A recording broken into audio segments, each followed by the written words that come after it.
এই যে এই ঘরে একটা পরিবার থাকে, দেখেন এই পাটকাঠির বেড়ার মধ্যে একটা পরিবার থাকে। শীতের মধ্যে সব বাতাস কিন্তু এর মধ্যে চলে আসে। তাদেরকেই আমরা আজকে একটা নতুন ঘর উপহার দিব ইনশাল্লাহ। এই যে আলহামদুলিল্লাহ, এই যে নতুন ঘর কিন্তু হয়ে গেছে অলরেডি আমাদের। এনারা এখানে একটা ভাঙা ঘরে থাকতো, তো এখন কিন্তু সে ভাঙা ঘরে আর থাকা লাগবে না। আপা, এই যে ঘর তো নতুন হয়ে গেল, ঘর কিভাবে করলেন বলেন? আমি তো মাত্র 3,000 টাকা দিছিলাম আপনার এই ঘর করার জন্য, তো এই ঘর হইলো কিভাবে?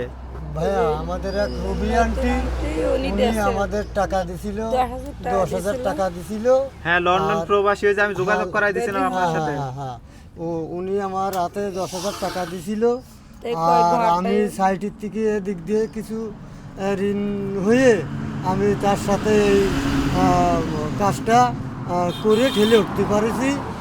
আর আমি ওনার দোয়া করি রুবি আন্টির শরীরগত যেন সবসময় ভালো থাকে, বা ভাইয়ারা আপনাদের শরীরটা যেন ভালো থাকে, আমরা এটাই দোয়া করি।